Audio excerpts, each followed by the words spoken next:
Our honorable Toastmasters, panel of judges, fellow youth leaders, beloved parents, ladies and gentlemen, Assalamu alaikum wa rahmatullahi wa barakatuh. May peace and the blessings of Allah be upon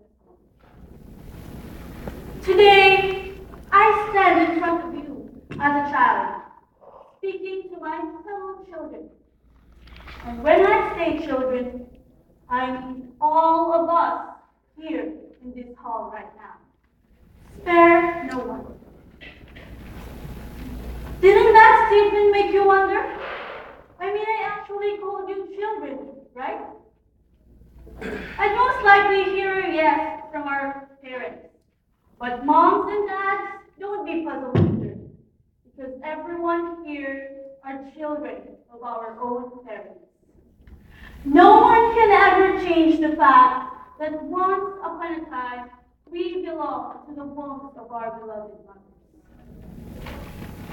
For a moment, let me gesture to my fellow teens over there. In behalf of the youth today, we all know and should admit that we experience quite a number of problems, especially with our dearest moms. Almost every day, and I'm not just exaggerating, we get scolded for a whole lot of reasons. Reasons like engaging ourselves in too much technology at media, not studying our lessons, not helping in household chores, and a great deal of other reasons. There are also those situations when we try to reason out and speak to defend ourselves, times when we even dare to talk back to them.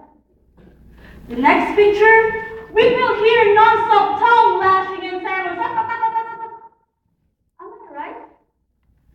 So yes, but I remember those 8 times. The times when I feel I hurt my mom the most. Those times when we walk out, lock ourselves in our rooms, shut the door unnecessarily stronger, sleep, just to forget everything. I regret doing those. They never really made me feel better, because I am guilty of the hurt that I may have inflicted on my mom. And perhaps this is the best time to say this. Mom, I'm sorry for all the times I talked back to you. When I was young, one of my teachers told me that my mother spanked me because she loves me. As a child, naive of the world's rationality, I didn't understand what she meant by that until I grew up to comprehend the true meaning of it. My mother, or rather, our mothers had to hurt us physically before because they care about us. They want us to learn from our mistakes. They're actually saving us from even greater pain that we might encounter in the future if we don't fix our wrongs. Our mothers have been through several sacrifices and struggles, from when we were needy newborn babies that begged, cried, and left them sleepless for nights until we're still in teenagers. My mother is like a chaperone, a maid, a cook, a nurse, a guidance counselor, all rolled into one. Believe me, put what I am now in her place and I wouldn't last 5 minutes.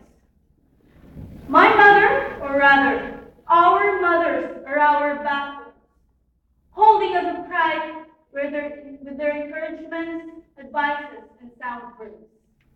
This is getting pretty dramatic, but I know all of you can relate. We all have mothers. We all know how ridiculous they can be, but we know what kind of exceptional influence they have in our lives. No matter what we go through, no matter how much we argue, we know in the end that our mothers will be there for us. And for that, let's thank God for blessing us with moms. Toastmasters, fellow youth leaders, everybody in this hall, love your mothers. Our greatest critic, yet our strongest supporter. The most beautiful person on earth. God could not be manifested everywhere, so for the sake of his creations, he created mothers. Bridges for us to get to the world of the living, delicate fingers to care for our fragile hearts, and a hand to nurture every single fiber of our being. God sees us through our mother's virtues and rewards us. Finally, I will say this.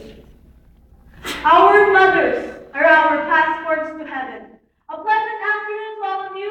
Long live and more power, Toastmasters International. Back to you. Thank you very much. Yes, indeed. In the eyes of our parents, we will always be their children. And we will always be the children